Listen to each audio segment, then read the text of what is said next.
नमस्कार, बारामासा में आप लोगों का एक बार फिर से स्वागत है। नरेंद्र सिंह नेगी जी की खूबसूरत आवाज़ में आपने कई बार ये गीत सुना होगा कि पंच बद्री, पंच केदार, पंच प्रयाग या खिचन।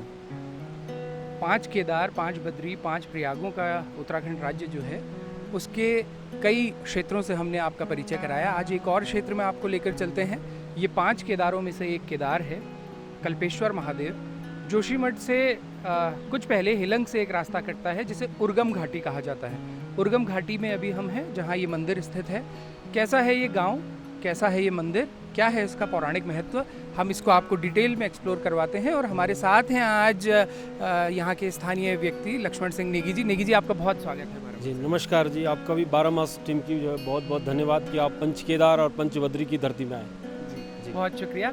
आपके साथ में हम केदार के दर्शन के लिए चलते हैं। हाँ जी, तो चलिए मंदिर की तरफ बढ़ते हैं। जी हाँ, और साथ में मंदिर पर विस्तार से बात करेंगे। उससे पहले थोड़ी देर जी आप हमें इस गांव के बारे में बताइएगा। ये पूरी एक घाटी है जी जिसको हम उर्गम कहते हैं। जी। उर का मतलब होता है हृदय और गम का मतलब चलना, अच्छा यानी कि जो हृदय के बल चलता है वो है सांप। अच्छा, तो ये भूमि नागों की रही है। नागों की भूमि है। जी, जब कहते हैं कि जो नाग वंशज थे जो वो कश्मीर से आए और यहाँ रहे, तो यहाँ जो है उर्गम में कई नागों के मंदिर हैं।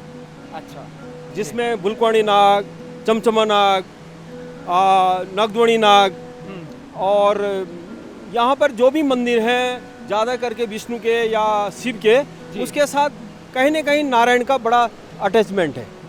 तो हम कल्पेश्वर में हैं, तो उर्गम घाटी के बारे में आपने पूछा, तो उर्गम घाटी जो है उन नाग राजाओं के उससे पड़ा है जी। और 12 छोटे छोटे गांव हैं जो उर्गम को एक घाटी में तब्दील करते हैं, जिसमें जो है सलना है, ल्यारी थेड़ा है, पंचधारा है, बड़गिंडा है जिसको आप उर्गम कह रहे हैं, तल्ला और मल्ला है, देवग्राम जिसको द्यूड़ा बोलते हैं, द्यूड़ा जी। उसके बाद खोली हो गया है, गीरा हो गया, बांसा हो गया। ये जो हम कल्पेश्वर की तरफ आ रहे हैं ये भरकी जाने वाला रास्ता है। अच्छा। ये भरकी हो गया, उसके नीचे भेटा हो गया, पिलखी हो गया, ओरोसी हो गया। ये 12 जो छोटे छोटे गांव हैं, इसी से जो है उर्गम वैली एक घाटी है ये जी। और इसको जिस नदी के ऊपर से हम अभी गुजर रहे हैं, इस नदी का नाम क्या है? इस नदी का नाम जो है यहाँ इस पुल से ऊपर जो है कल्पेश्वर से ऊपर इसको हिरणावती कहते हैं। हिरणावती यानी कि जो सोने के पर्वत से निकल रही है जी। सोना शिखर एक पर्वतमाला है, वहाँ से ये नदी निकलती है और यहाँ तक इसको जो है हिरणावती कहते हैं। ये वैदिक नाम है। और यहाँ से नीचे इसको अब कल्प गंगा कहते हैं। कल्प गंगा। और यहाँ पर जो है कल्पेश्वर के पास 3 गंगाएं हैं जो आप नीचे देख रहे हैं, हिरणावती है जी। और इस बगल में जो जारी है उसको ये फुलानारायण की गंगा है, और इसके पीछे से आती है उसके ललिता नाम की गंगा है। अच्छा, तो ये बड़ा यानी कि सांस्कृतिक रूप से भी और ऐतिहासिक रूप से भी एक इस बात का पुख्ता देता है कि यहाँ पर पंच केदारों में भगवान शंकर के अन्य स्थानों में जो है 4 स्थानों के दर्शन होते हैं जी। और कल्पेश्वर में जो है भगवान शंकर के जटा और मस्तिष्क का दर्शन होता है। जटाओं के दर्शन, ये संभवतः ऐसे बहुत सीमित पूरे देश भर में, दुनिया भर में ऐसे मंदिर हैं जहाँ जटा रूप में शिव विराजमान है। यहाँ पर जो है आप देख रहे होंगे कि जटा में गंगा विराजमान होती है, तो 3 गंगाओं के बीच में भगवान की जटा है।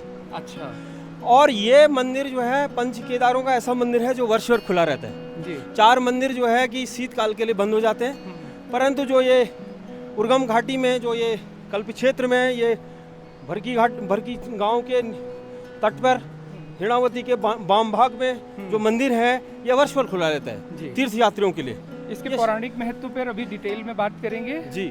बहुत इंटरेस्टिंग चीज ये भी है कि यहाँ के जो पुजारी हैं, इस मंदिर के जो पुजारी हैं, वो नेगी लोग हैं, यानी राजपूत ठाकुर लोग हैं। लेकिन उनकी भी एक बड़ी दिलचस्प कहानी है जो अभी नेगी जी हमें बताएंगे कि कैसे वो कभी ब्राह्मण हुआ करते थे और क्यों वो राजपूत हो गए। लेकिन उससे पहले मैं जरा अपने ऑडियंस को ये बता दूं कि जैसा कि नेगी जी ने बताया कि 12 महीने क्योंकि खुला होता है, अगर आप लोगों को यहाँ आना है तो आप लोग जोशीमठ आइए। जोशीमठ से पहले ही हेलंग के पास एक रास्ता उर्गम घाटी के लिए कटता है। जोशीमठ से तकरीबन 10-11 किलोमीटर पहले उर्गम घाटी के लिए एक रास्ता कटता है, और वहाँ से आप जब आएंगे तो उर्गम, और उर्गम के बाद ये जो नज़दीकी गांव है इसका नाम है देवग्राम। और इस पूरे क्षेत्र में बहुत सारे होम स्टेज हैं, तो आप 12 महीने कभी भी आइए। बहुत आसानी से आपको रहने की बहुत अच्छी व्यवस्था मिल जाएगी। और मंदिर मुश्किल से 300 मीटर पैदल है, थोड़ा चढ़ाई है इसलिए मैं हाफने लगा हूँ।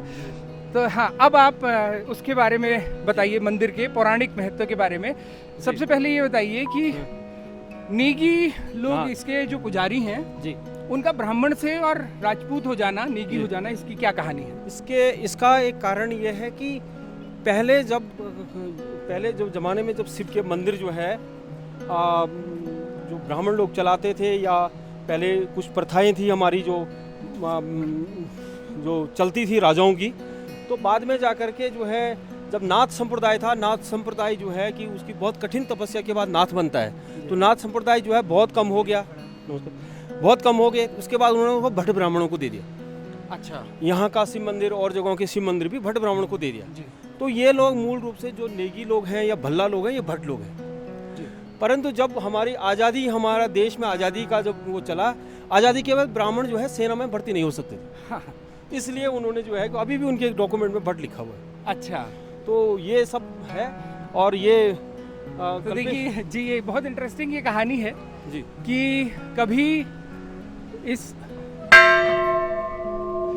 पूरे क्षेत्र में, जैसा नेगी जी ने बताया कि भट्ट लोग पहले पूजा किया करते थे, लेकिन अंग्रेज़ों ने शुरुआत में एक नियम बना लिया था कि पहाड़ में ब्राह्मणों को, दलितों को, इन लोगों को सेना में भर्ती नहीं किया जाता था। एक मार्शल ब्रीड कहलाती थी जिसमें ठाकुर लोग शामिल होते थे। तो फिर सेना में भर्ती होने के लिए कई लोगों ने अपने नाम के आगे सिंह लगाना या फिर राजपूत नाम लगाना शुरू किया, और वहाँ से पीढ़ी दर पीढ़ी उसके बाद वो चलता रहा, वही हो गए, वैसे ही चलता रहा।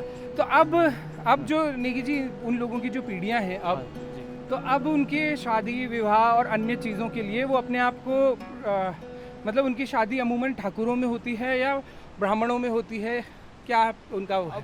इससे पहले पीढ़ी में तो जो है उसमें भी शादियाँ होती थी, केवल ब्राह्मणों में, पुरोहितों में जी। अभी तो ठाकुरों में शादियाँ होती है जी। और इनके दादा परदादा से बहुत प्राचीन समय से ये लोग पूजा करते हैं जी, कल्पेश्वर की।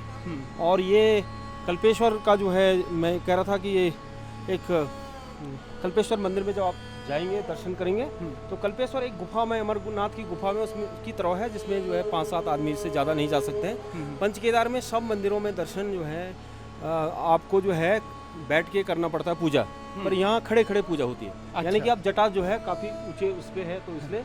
और ये भगवान शंकर का जो है, जो लोग और पंचकेदारों के या 12 ज्योतिर्लिंगों के दर्शन नहीं कर सकते हैं, तो इन्होंने यहाँ पर ऐसी ये व्यवस्था रही है कि इसमें लोगों ने जो है शिवलिंग बना दिया और यहीं पर जो है जल चढ़ाकर भरने की 12 ज्योतिर्लिंग जो हमारे भारत में है उसके, और ये भैरव का है। अच्छा, ये 12 ज्योतिर्लिंग जो हैं देश भर में, उनके प्रतीक के तौर पर यहाँ पर ये स्थापित है। और ये सब इस तरह से ये है। और ये जो सामने दिख रही जटा, ये पूरा जो ये पत्थर माने जो हम शिला दिख रही है, यही एक जटा है ये। अच्छा, ये और अंदर जो पूजने के लिए माने हम लोगों का पार्थिव पूजने के लिए शिवलिंग के लिए, तो वो एक व्यवस्था है जी। चल रहे तो ये है। तो ये पूरा आप जब चारों तरफ से जाएंगे तो ऐसा आपको लगेगा कि भगवान शंकर ने कोई जटा बांध रखी है। अच्छा। और ऐसा दृश्य जो है इस पूरे उसका है। तो और यहाँ पर माने एक ये भी है कि जैसे हम कई बार कहते हैं कि पांडवों ने मंदिरों का निर्माण किया, तो आज भी पांडवों के कुछ अवशेष, जैसे लोग जो पांडव लीला होती है तो उसकी गांडी, धनुष और ये सब रख देते हैं। तो अच्छा, ये धनुष वगैरह उसी के हैं? हाँ, माने उस समय से चले आ रहे हैं। जब पांडव लीलाएं होती है, पुराने हो जाते हैं, तो लोग यहाँ पर रख देते हैं। तो ये मान के है कि भाई वो पांडव यहाँ आए थे। अच्छा, ऐसा लोगों का मानना है। और ये एक गुफा की तरह है अंदर, शिव का, भगवान का। ये गर्भगृह है, ये अंदर गर्भगृह है भगवान। अच्छा, गर्भगृह के अंदर तस्वीरें लेना मना है। ठीक है, उधर। और ये पुराना वही जो हमारे कतूरी शैलियों में रहा है जी, लंबे पत्थर और ऊंचे ताप वाला जी। और ये सब इस तरह का जो है कि ये इन मंदिरों में भी मिलता है। और ये एक इंटरेस्टिंग बात ये है कि यहाँ ये सिर्फ जो है कल्पेश्वर का महात्मा ही ये है कि जब दुर्वासा ऋषि ने देवराज इंद्र को श्राप दे दिया था जी, उनको घमंड हो गया था, उन्होंने श्राप दे दिया था। उन्होंने कहा कि जाओ, तुम्हारी कांति का और राज्य लक्ष्मी विनष्ट हो जाए। तो उसके बाद जो है कि जब उनको एहसास हुआ कि इंद्र को कि भाई उसके रथ के पहिए टूट गए, सब कुछ होगा, वो इसलिए किया था कि उनकी जो माला वो उर्वशी नाम की अप्सरा लाई थी और जो दुर्वासा ने उनके गले में डाला था, उन्होंने उसको अपने घोड़े के गले में डाल दिया था, इसलिए रुष्ट होकर के जो है उनका वो सारा रथ टूट गया। फिर वो उन्होंने गलती का एहसास हुआ, उन्होंने प्रणाम किया, उन्होंने कहा महाराज मेरे से गलती होगी, बताओ। उन्होंने कहा कि इसको शिव ही जो है माफ़ कर सकता है। तो ये सामने पर जो ये दिख रहा है हरियाली, तो यहाँ पर जो है कि इंद्रकील एक पर्वत है, वहाँ पर इंद्र कीलित रहे। फिर देवताओं ने ढूंढने की कोशिश की, पहले विष्णु के पास गए, ब्रह्मा के पास गए, क्षीर सागर के तट पे गए। लास्ट में जो है उन्होंने कहा भाई देखो इसको शिव ही बता सकता है। तो कई कल्पों तक यहाँ पर देवताओं ने भी स्तुति की भगवान शंकर की। और उसके बाद जो है शंकर प्रकट हुए। शंकर ने अपने त्रिनेत्र से जल दिया और कहते हैं कि एक बूंद इसमें भी गिरा। तो आज भी जो है कि कितना भी सूखा पड़ेगा पर इसका पानी सूखेगा नहीं।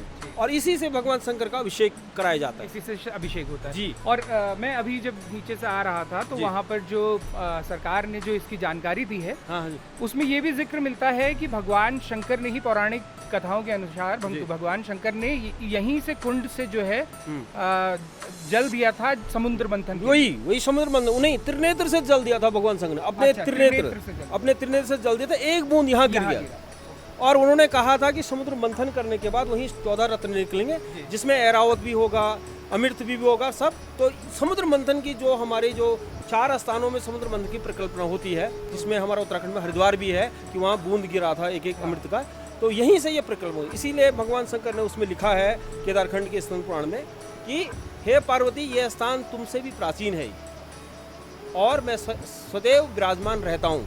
और ये स्थान इसलिए भी महत्वपूर्ण है, भगवान शंकर के आराध्य देव जो है नारायण हैं, तो इसके ऊपर फूला नारायण है, यानी कि वो अपने आराध्य को अपने ऊपर रखते हैं। तो भगवान शंकर का ये स्थान है। इसी के 3 किलोमीटर ऊपर फूला नारायण जी का मंदिर है, भगवान विष्णु का चतुर्भुज नारायण है। और सामने पर भी जो है बंसी नारायण है। तो इसलिए जो है कि ये स्थान अपने में बहुत महत्व की शैव और वैष्णव दोनों संप्रदायों के लिए बहुत महत्वपूर्ण रहा है। और ऐसा नहीं है कि उसका मंदिर छोटा है या उसका मंदिर, वो भी बहुत प्राचीन और पौराणिक मंदिर है। अच्छा, और क्या मान्यताएं इससे जुड़ती हैं? जैसे हम सुनते हैं कि संतान प्राप्ति के लिए विशेष तौर से लोग यहाँ आते हैं। कितने, मतलब साल में कितने दिन होते हैं, ये कितने त्योहार हैं शिवरात्रि जैसे जो प्रमुखता है? ये भगवान शंकर का, इसने भगवान शंकर ने कहा है कि ये मेरा स्थान कल्पेश मैंने कल्पना को साकार करने। हमने बहुत सारे तीर्थ यात्रियों ने, मैंने पंच केदार की किताब लिखी, हिंदी में भी लिखी, अंग्रेजी में ट्रांसलेट कराया। जितने भी यात्री मुझे मिले उन्होंने कहा कि कल्पेश्वर की यात्रा अनायास, हमको कुछ भी पता नहीं था, हम पहुंच गए। और हमने जितने बार भी प्लानिंग की, परंतु कभी भी हम अपनी प्लानिंग के अनुसार नहीं आ पाए, कुछ ना जिग जैग होता रहा। तो ये स्थान जो है कल्पना को साकार करनी, महालक्ष्मी को प्राप्त करने के लिए जो है माना गया है। और यहाँ लोग आते हैं, श्रावण भर जो है लोग अपनी वो करते हैं, मन्नत रखते हैं, पूजा करते हैं। और संतान प्राप्ति के लिए जो है शिवरात्रि के पंच केदार के 4 मंदिर बंद होते हैं, तो यहाँ शिवरात्रि महापर्व सिर्फ पंच केदार में कल्पेश्वर मनाए। और यहाँ नीचे शमशान भूभाग भी है और यहाँ भगवान का शक्ति का भी है और शिव का भी है। तो इसलिए जो है ये स्थान जो है पूरे वर्ष भर ही लोग आते रहते हैं और लोग अपनी मन्नतें पूरी करते हैं। लोग ये घंटी चढ़ाते हैं, लोग अपना वो बिलपत्र चढ़ाते हैं, तो यहाँ तो वर्ष भर लोग आते हैं। अच्छा जी, आपने बहुत सारी जानकारियाँ दी निकी जी। एक चीज़ और बताइएगा कि वैसे अमूमन जो शिव मंदिर है वहाँ पे शिव की लिंग रूप में पूजा की जाती है। पंच केदार जो हैं, इन 5 में जैसे आपने यहाँ पे विस्तार से बताया कि यहाँ जटा रूप में पूजा होती है, एक बार बहुत ब्रीफ में पंच केदार का बताइएगा कि हमारे यहाँ जो 5 केदार हैं वहाँ शिव के किस किस रूप में पूजा की जाती है? श्री केदारनाथ जो हमारा 12 ज्योतिर्लिंग का भाग है और हिमालय का भाग है, वहाँ भगवान के पृष्ठ भाग की पूजा की जाती है। और मध्य जो हमारा जो मध्य महेश्वर है, वहाँ भगवान का जो है नाभि प्रदेश की पूजा की जाती है और वो भी हिमालय में ही है। और तुंगनाथ में भगवान की बाहु प्रदेश की पूजा की जाती है और रुद्रनाथ में भगवान के मुखार बिंद की पूजा की जाती है। जो उस समय का वर्णन देवी भागवत में आता है कि जब सती जो है कनखल में जो है राजा दक्ष के यहाँ जो है कूद गई थी, तो ऐसा बोलते हैं कि रुद्रनाथ में उनका रुद्र रूप पैदा हुआ था, इसीलिए उसका रुद्रनाथ है, क्रोध रूप है। और उनका वीरभद्र वहाँ वजीर जो है उनको वहीं पैदा किया था, उन्होंने अपनी जटा को जो है निकाल करके। तो रुद्रनाथ भी वहाँ है। और कल्पेश्वर जो है ये पंच केदार का जो पंचम भाग है, जो 12 महीने खुला रहता है, यहाँ भगवान की मस्तिष्क और जटाओं की पूजा का विधान है। ठीक है, तो इस कार्यक्रम को हम समाप्त करें उससे पहले एक जिक्र, रोहित ध्यान देना, पीछे जगह नहीं है। उससे पहले बस गांव का एक जिक्र ये भी कर लेते हैं कि यहाँ से ट्रैकर्स के लिए ये डेस्टिनेशन जो है बहुत ही पॉपुलर है। यहाँ से कई सारे ट्रैक्स होते हैं, 3 दिन के, 4 दिन के, 5 दिन के, 10 दिन के ट्रैक्स भी हैं, लंबे ट्रैक्स हैं। तो यहाँ से किन किन जगहों का इस घाटी से ट्रैक के लिए जाया जा सकता है? जी, यहाँ से सबसे महत्वपूर्ण तो यह है कि पंच केदार के सभी केदारों में जो है यहाँ से जाया जा सकता है। आपका कल्पेश्वर से आप डुमा, कलगोट होते हुए पनार और पनार से रुद्रनाथ जा सकते हैं।